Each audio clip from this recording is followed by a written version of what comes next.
তো দেখো আমরা বেসিক্যালি লাস্ট ক্লাসে হইতেছে বেসিক কিছু দেখছিলাম যে হইতেছে কমিউনিকেশনের জন্য টেকনিক কি কি কয় ধরনের কমিউনিকেশন আছে, সিরিয়াল প্যারালাল কমিউনিকেশনের মধ্যে ডিফারেন্স, সিরিয়াল কমিউনিকেশনের ডিফারেন্ট টাইপ গুলা এবং প্যারালাল কমিউনিকেশনের ডিফারেন্ট টাইপ গুলা। এরপরে বড রেট, এরর ডিটেকশন, এই জিনিসগুলো দেখছিলাম। লাস্ট হচ্ছে এরর ডিটেকশন দিয়ে শেষ করছি। তো এখন শুরু করবো হলো আরেকটা টপিক, সেটা হচ্ছে মাল্টিটাস্কিং। ধরো আমরা অনেক সময় ধরো কম্পিউটারে কাজ করতে গেলে দেখা যায় কি, ধরো মাল্টিপুল, ঠিক আছে, প্রসেস একসাথে রান করা লাগে বা মাল্টিপুল কাজ একসাথে করা লাগতে পারে। এই মাল্টিপুল কাজ একসাথে করার জন্য আমার কি মাল্টিটাস্কিং করা লাগে। ঠিক আছে, তো মাল্টিটাস্কিং বেসিক্যালি, মাল্টিটাস্কিং সিম্পলি যদি আমি ডিফাইন করতাম সেটা কি, method where multiple task are run together at a time. যদি মাল্টিপল প্রসেস বা মাল্টিপল টাস্ক রান করতে চাই, তাহলে এটারে আমরা মাল্টিটাস্কিং। তো ওই যে মাল্টিপল টাস্ক গুলারে মাল্টিপল প্রসেস বা মাল্টিপল থ্রেড বলে আর কি। ঠিক আছে, হয়তো বা নর্মালি তোমরা যদি অপারেটিং সিস্টেমে দেখো প্রসেস থেকে এই এতগুলো প্রসেস রান করতেছে একটা টাইম, তোমার এটার অপারেটিং সিস্টেমের পার্সপেক্টিভে প্রসেস বলে। আবার যদি তোমরা ইয়েতে করে থাকো কি বলে জাভাতে, হইলো গিয়ে একটা টেকনিক আছে মাল্টিটাস্কিং করে, এটা বলে থ্রেডিং। ঠিক আছে, তো তখন এটা থ্রেড বলে। মাল্টি থ্রেডিং মাল্টিটাস্কিং কাছাকাছি কনসেপ্ট, একটু ডিফারেন্স আছে। ঠিক আছে, স্পেসিফিক্যালি ধরো আহ, বর্তমানে মডার্ন প্রসেসরের ক্ষেত্রে মাল্টি থ্রেডিং বলতে আবার আরেকটা ডিফারেন্ট টার্ম মিন করে। সো আপাতত আমরা শুধু মাল্টিটাস্কিং হিসাবেই আহ, চিন্তা করবো। ঠিক আছে, তো মাল্টিটাস্কিং এর মাধ্যমে হইতেছে আমরা কি করতে পারবো, সিপিইউর ধরো রিসোর্স গুলারে আমরা স্প্লিট করে করে বিভিন্ন প্রসেসে অ্যালোকেট করতে পারি। ঠিক আছে, এখন এই মাল্টিটাস্কিংটা হলো বিভিন্ন ভাবে হইতেছে করা যায়। ঠিক আছে, তো একটা সিম্পল ধরো একটা সিঙ্গেল ধরো প্রসেসর আছে সাপোজ। হ্যাঁ, একটা সিঙ্গেল প্রসেসরের ক্ষেত্রে যেটা করে অপারেটিং সিস্টেমের মাধ্যমে হইতেছে আমরা অনেকগুলো অ্যাপ্লিকেশনে আলাদা আলাদা প্রসেস হিসেবে রান করে ধরো টাইম শিফট, মানে টাইম ইয়ে করে কি বলে এটাকে, টাইম ডুপ্লেক্সিং, সরি, টাইম মাল্টিপ্লেক্সিং করে যে এক এক টাইমে এক একটা অ্যাপ্লিকেশনের একটা অংশ মানে অ্যালোকেশন পাবে।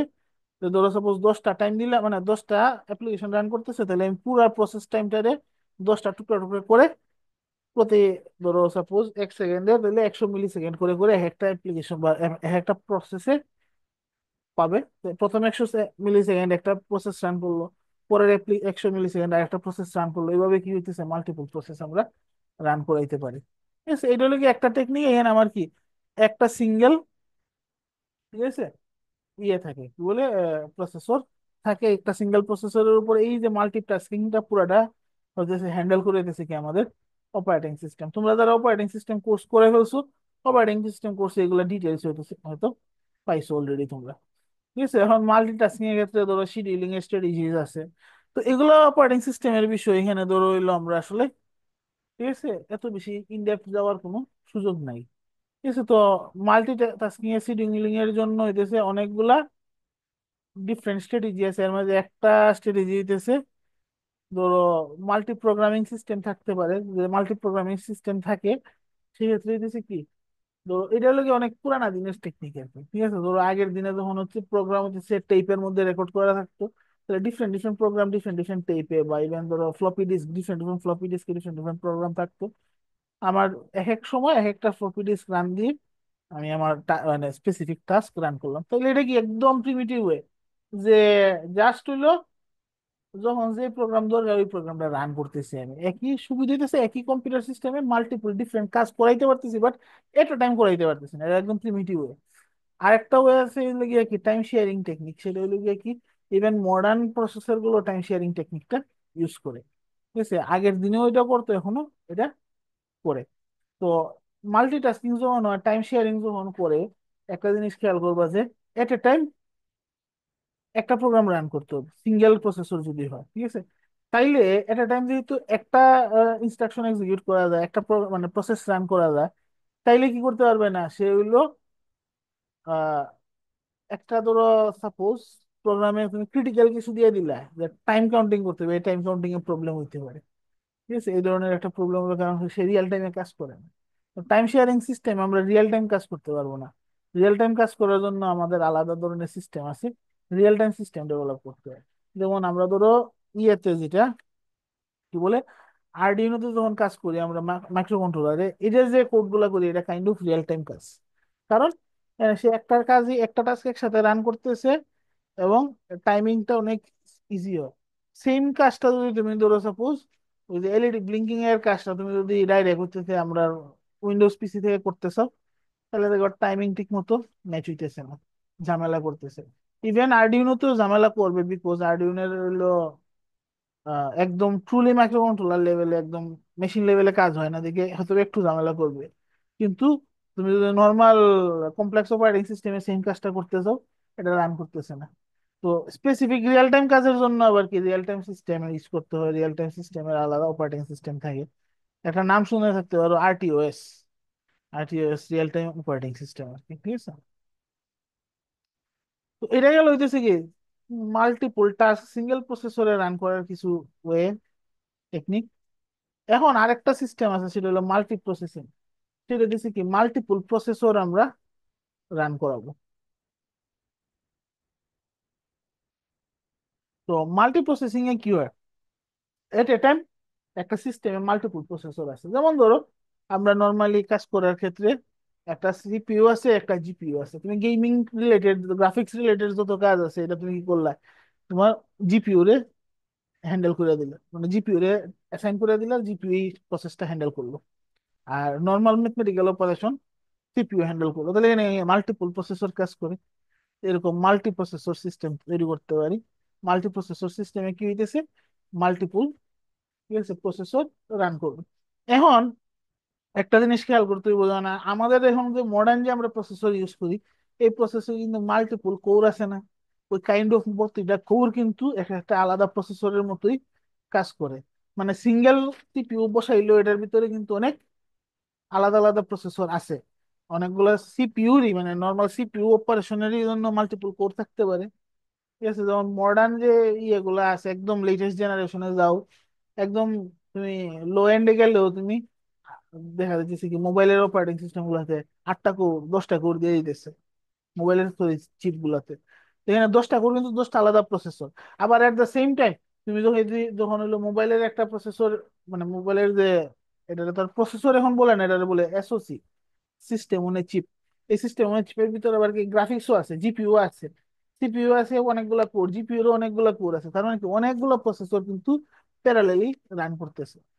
ঠিক আছে, তো এখন চিন্তা করো এই যে প্রসেসর গুলো যে রান করতেছে, এটা কিন্তু দুই ধরনের কনফিগারেশন হইতে পারে। একটা হলো ক্লোজলি কাপলড, আর একটা হলো লুজলি কাপলড।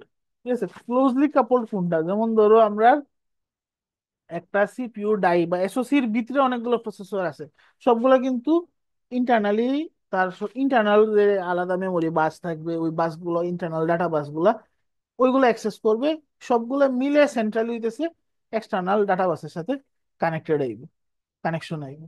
আর হোয়ার লুজলি কাপল সিস্টেমে কি হবে, যে সেন্ট্রাল যে ডাটা বাস আছে ওইগুলোর সাথে হইতেছে সব প্রসেসর আলাদা আলাদা ভাবে কানেকশন থাকবে। ঠিক আছে, তো ধরো তুমি ধরো একটা কম্পিউটারে সিপিইউ কানেক্ট করছো, জিপিইউ কানেক্ট করছো, দুইটা কিন্তু আলাদা। ঠিক আছে, দুইটা আলাদা, আবার ধরো ইউনিফাইড মেমোরিতে অ্যাক্সেস করতে চাইতেছে, তখন এটা হলো গিয়ে কি লুজলি কাপল সিস্টেম হয়ে যায়। আর যখন এটা একটা অ্যাসোসিয়েটের ভিতরে অনেকগুলো প্রসেসর একসাথে হচ্ছে মাল্টি প্রসেসিং করতেছে, এটা হয়ে গেছে কি ক্লোজলি কাপলড কনফিগারেশন। সিমিলারলি আরেকটা কনফিগারেশন আছে, এটা বলি কো প্রসেসর কনফিগারেশন। মাল্টিপল সিপিইউ একসাথে রান করলাম, এগুলো কিন্তু সব মাল্টি প্রসেসিং করতেছে। এটা ধরো ক্লোজলি কাপল লুজলি কাপল যে কোনো সিস্টেম হইতে পারে। কিন্তু আরেকটা সিস্টেম ধরো সিপিইউর সাথে জিপিইউ, জিপিইউটা কি আলাদা ডিফারেন্ট টাইপের একটা প্রসেসর দিয়ে দিলাম, এই ধরনের সিস্টেম রে বলি কো প্রসেসর। ঠিক আছে, এতে কো প্রসেসর কনফিগারেশনে কি মাল্টিপল আলাদা ডিফারেন্ট টাইপের কাজের জন্য ডিফারেন্ট টাইপ অফ প্রসেসর থাকবে। ধরো ম্যাথমেটিক্যাল কাজের জন্য হয়তো ম্যাথমেটিক্স কো প্রসেসর থাকতো আগের দিনে, এখন আর এটা লাগে না, এখন হলো জিপিইউ কাজের জন্য, ঠিক আছে, মানে গ্রাফিক্সের কাজের জন্য জিপিইউ থাকে, গ্রাফিক্স প্রসেসর।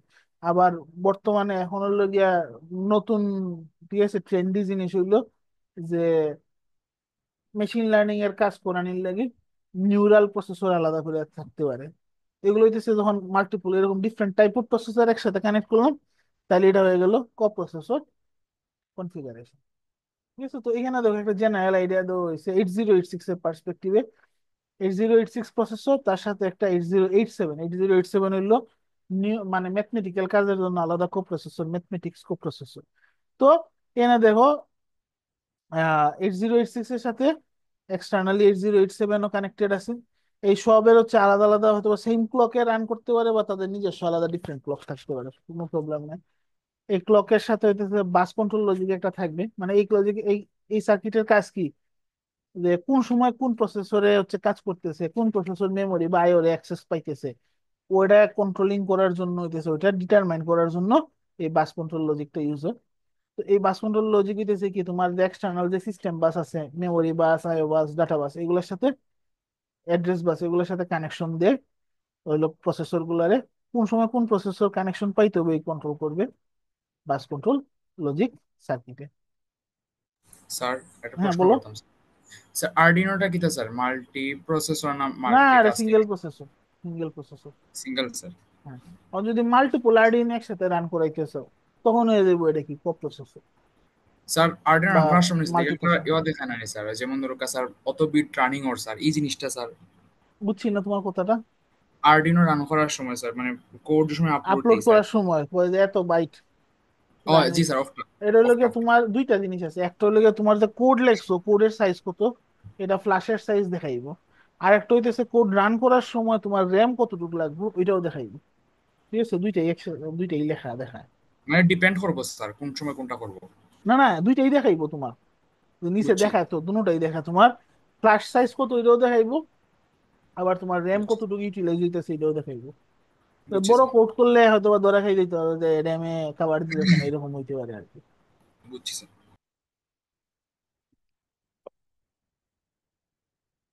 আচ্ছা, তো কোপ্রসেসরের কানেকশন কিভাবে থাকতে পারে? কোপ্রসেসরের জন্য তোমার হলো ইয়ে কিছু ডিফারেন্ট কানেকশন আছে, এটা মনে হয় পরে আমি দিয়ে রাখছি। 8087 এর কানেকশনটা পরে আলাদা করে দেওয়া আছে, ঠিক আছে?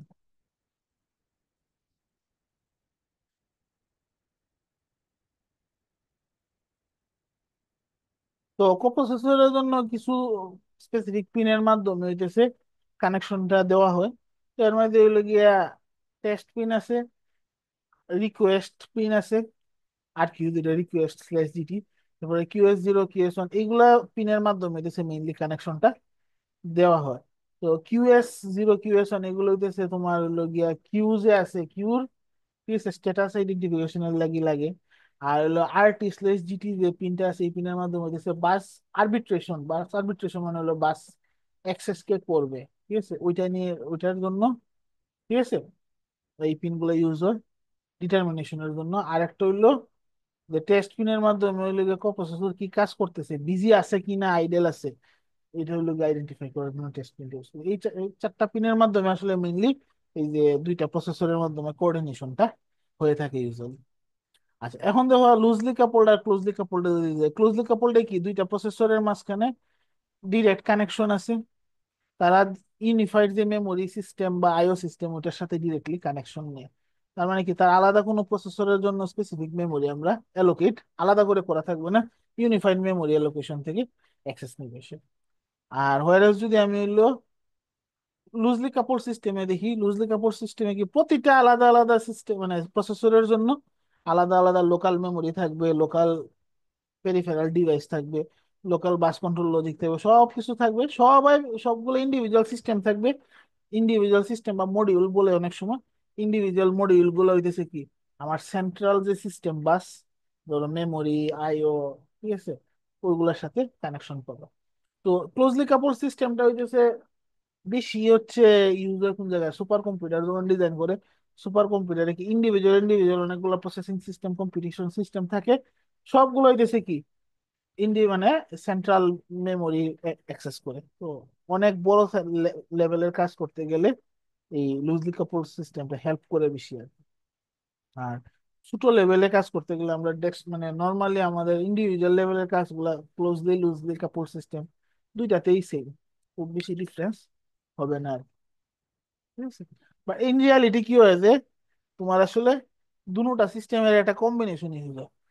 একটা ফুল সিস্টেমে কিছু কিছু প্রসেসর লগিয়ে দেখা যাবে লুজলি কাপলড আছে, কিছু আছে কি ক্লোজলি কাপলড ওয়েতে থাকবে। ঠিক আছে। তো লুজলি কাপল কনফিগারেশনের অ্যাডভান্টেজ কি কি আছে, যেমন ধরো মাল্টিপল প্রসেসর যেহেতু রান করতেছি, এফিসিয়েন্সি ইনক্রিজ হবে। আবার প্রতিটা প্রসেসরে যেহেতু নিজস্ব আলাদা লোকাল মেমোরি আইও ডিভাইসের অ্যাক্সেস আছে, সো ওভারঅল মেমোরি বেশি অ্যাক্সেস করতে পারতেছে। ঠিক আছে। আর একটা সুবিধা হলো ফ্লেক্সিবিলিটি। তুমি ধরো ক্লোজলি কাপল সিস্টেম যখন বানাইবা, সিস্টেম বানানোর সময় যে সিস্টেম ডিজাইন করছো পরে আর চেঞ্জ করা অপরচুনিটি কম। চেঞ্জ করতে হলে পুরাটা সিস্টেমে হাত দিতে হইবে। হোয়ারাস লুজলি কাপলড কনফিগারেশন যদি থাকে, আমি স্কেলেবল করতে পারবো। ধরো এখানে হলো গিয়ে 3টা মডিউল কানেকশন আছে, দেখেন হচ্ছে আমি 3টা না, আমি বললাম যে না আমি 10টা মডিউল, তাহলে আরো 7টা মডিউল কানেক্ট করলাম। ধরো 10টা আছে, এরপরে দরকার আরো পাওয়ার বাড়াইতাম আরো, ঠিক আছে, 2টা বা ধরো মডিউল আলাদা করে কানেকশন দিয়ে দিলাম। এইভাবে কি স্কেলিং করাটা ইজি হয় লুজলি কাপলড কনফিগারেশনে। হোয়ারাস ক্লোজলি কাপল কনফিগারেশন হইলে স্কেলিং করতে পারতাম না আমরা, আলটিমেটলি যা আছে তাতেই সন্তুষ্ট থাকতে হইব আমরা। ঠিক আছে। এই গেল হইতেছে জেনারেল কনফিগারেশনের আইডিয়াটা। এরপরে নেক্সট আছে হলো গিয়ে এরিথমেটিক কোপ্রসেসর, যেটা হলো গিয়ে আমরা একটু আগে দেখলাম 8087। 8087 হলো গিয়ে কি একটা এরিথমেটিক কোপ্রসেসর। এটা 8086 যখন ডিজাইন করছে তারা, এট দ্য সেম টাইম 8087ও ডিজাইন করছে। এটার উদ্দেশ্য হইতেছে কি যে ম্যাথমেটিক্যাল যে কাজ, ফ্লোটিং পয়েন্ট অপারেশন করা, এগুলা কাজের জন্য হইতেছে আমরা, ঠিক আছে, এই এরিথমেটিক কোপ্রসেসরটা ইউজ করবো। ঠিক আছে। তো 8087 এ হলো গিয়া কোনো বইয়ে লেখে এটা হলো ম্যাথমেটিক্যাল কোপ্রসেসর, এরিথমেটিক কোপ্রসেসর, কোনো বইয়ে লেখে ম্যাথ কোপ্রসেসর, কোনো বইয়ে লেখে নিউমেরিক কোপ্রসেসর, নিউমেরিক প্রসেসর এক্সটেনশন। যাই লেখে না কেন, মানে এটা কলোকিয়াল নেমই, কাজ একটাই, ম্যাথমেটিক্যাল কাজ করবে। ফ্লোটিং পয়েন্ট অপারেশন মেইনলি করার জন্য তারা ডিজাইন করা হয়েছিল। ঠিক আছে। তো 8087 এ হইতেছে বিভিন্ন ধরনের ডাটা টাইপ সাপোর্টেড আছে। কি কি ডাটা টাইপ সাপোর্টেড আছে? বাইনারি ইন্টিজার আছে, ঠিক আছে, packed decimal number data type আছে, রিয়েল নাম্বার ফরম্যাট আছে, temporary real number format available আছে। আর কি বলে, ফ্লোটিং পয়েন্টের অপারেশন তো করতেই হবে, রিয়েল নাম্বারটাই মেনলি ফ্লোটিং পয়েন্টের জন্য ইউজ হয়। ঠিক আছে।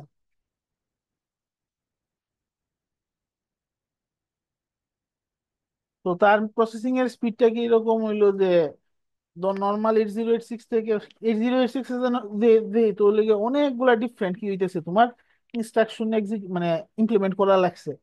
এর জন্য কোনো ইনস্ট্রাকশনে খুব বেশি ফাস্ট না। হোয়ারেজ এই 8087 ডিজাইনই করতে গেলে ম্যাথমেটিক্যাল অপারেশন মাল্টিপ্লাই করার লাগে, এড করার লাগে। এই কারণে কি হয়েছে, এটাতে লগিয়া অপারেশনটা অনেক ফাস্ট করতে পারে। ধরো দুইটা 64 বিট রিয়াল নাম্বার হইলো মাল্টিপ্লিকেশন হইলো 27 মিলি সেকেন্ডের ভিতর করে ফেলতে পারে। স্কোয়ার রুট যে কোনো একটা বড় নাম্বারের স্কোয়ার রুট হইতেছে 35 মাইক্রো সেকেন্ডে করে ফেলতে পারতেছে। তো এই যে কাজগুলা, এটা দিয়ে তো তুমি সেম কাজটা যদি তুমি ধরো ইয়েতে দিতে চাও, ধরো 8086 দিয়ে করাইতেছো, হয়তো বা কোডে ইমপ্লিমেন্ট করলে এটা ফিউ মিলি সেকেন্ড লাগতেছে, সেই কাজটা মাইক্রো সেকেন্ডের লেভেলে হয়ে দিতেছে। অনেক তাড়াতাড়ি এই কাজটা করা যায়। ধরো জন্য স্পেসিফিক যখন ধরো ম্যাথমেটিক্স রিলেটেড যারা রিসার্চ করতো তখন কোড করতো, তারা হইতেছে কি 8087 বেস সিস্টেমটা ইউজ করতে পারে। এখন তো ধরো এখনো আছে অ্যারিথমেটিক কাজের জন্য, এই যে এসওসি গুলো আমরা ইউজ করি এটার ভিতরে আলাদা, ঠিক আছে, ফ্লোটিং পয়েন্ট অপারেশন কাজের জন্য আলাদা একটা ইউনিট থাকে। বাট এগুলা কম্পারেটিভলি ধরো পুরা যে সিস্টেমে যা দরকার, যা প্রসেসিং আছে, প্রসেসর যতটা আছে, স্মল অ্যামাউন্ট ম্যাথমেটিক্স এর জন্য রাখা হয়। অন্য কাজের জন্য ডিফারেন্ট ডিফারেন্ট কাজের জন্য আলাদা আলাদা প্রসেসর ইউজ করে। যেমন ধরো এখন মডার্ন যে প্রসেসর গুলো আছে, ভিডিও এনকোডিং ডিকোডিং করার লাগে আলাদা তার ইঞ্জিন আছে, মানে আলাদা হার্ডওয়্যার ইমপ্লিমেন্ট করা আছে, আলাদা প্রসেসর দেওয়া আছে, যেটা হলো গিয়ে শুধু তার কাজ হইতেছে ভিডিও এনকোডিং আর ডিকোডিং করবে। অডিও এনকোডিং ডিকোডিং এর জন্য আলাদা থাকে। তো এটা হলো গিয়ে নর্মালি বলে হলো গিয়ে কোডেক। ঠিক আছে। হার্ডওয়্যার কোডেক আছে, হার্ডওয়্যার কোডেক আর কিছুই না, জাস্ট একটা কোপ্রসেসর হয় বেসিক্যালি। ঠিক আছে। তো এখানে দেখো 8087 এর ব্লক ডায়াগ্রামটা দেওয়া আছে। দেখো তার দুইটা পার্টে ভাগ করা যায়। তার একটা হলো গিয়ে কন্ট্রোল ইউনিট, আর একটা হলো numeric execution unit. Numeric execution unit দেখো নাম দেখে বুঝা যাইতেছে না নিউমেরিক্যাল কাজ যতটা আছে এগুলো করবে। কন্ট্রোল ইউনিট নাম দেখে বুঝা যাইতেছে কন্ট্রোলিং রিলেটেড, যেগুলো বাস কন্ট্রোল করা। ঠিক আছে। এটা হইলো গিয়ে তার মূল কাজ। ঠিক আছে। তো কি কি দেখো নিউমেরিক এক্সিকিউশন ইউনিটে আছে হইলো গিয়ে তার এক্সপোনেন্ট মডিউল, মানে ওই যে পাওয়ারের অপারেশন করার জন্য যে কাজ, এরপরে শিফটিং করার জন্য এরিথমেটিক মডিউল, ঠিক আছে। আর কিছু আছে কি ইনস্ট্রাকশন ডিকোডার, কোন এক্সাক্ট ইনস্ট্রাকশন রান করতে হবে এটার জন্য ইনস্ট্রাকশন ডিকোডার। অপারেন্ট কিউ, ধরো মাল্টিপল অপারেশন আসলে কিউতে রাখার জন্য এটা। টেম্পোরারি রেজিস্টার হইতেছে ডাটা টেম্পোরারিলি স্টোর করার জন্য, অনেক সময় মাল্টিপ্লিকেশন অপারেশনে টেম্পোরারি রেজিস্টারটা লাগে।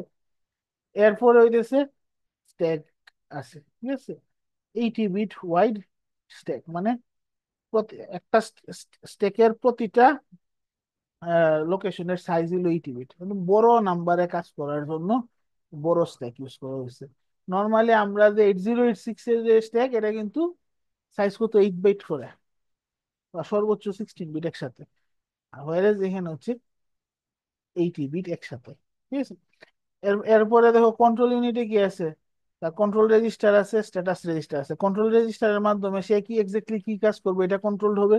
স্ট্যাটাস রেজিস্টারের মাধ্যমে কি ম্যাথমেটিক্যাল অপারেশন করার পরে এক্সাক্ট কি কন্ডিশন হচ্ছে, জিরো আছে কিনা, ঠিক আছে, পজিটিভ নেগেটিভ কিনা, ওইগুলো জিনিস ইন্ডিকেট করে স্ট্যাটাস রেজিস্টারে। এরপরে ডাটা টেম্পোরারিলি হোল্ড করার জন্য ডাটা বাফার আছে, ঠিক আছে।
সরি, তো এই যে গেল হইলো গিয়ে আমাদের কি 8087 এর ব্লক ডায়াগ্রাম। জাস্ট প্রতিটা ব্লকের কাজ কি সবগুলো কিন্তু মানে সেলফ এক্সপ্লেনেটরি, আসলে ব্লক ডায়াগ্রাম দেখলে বোঝা যায় কোনটার কাজ, ঠিক আছে।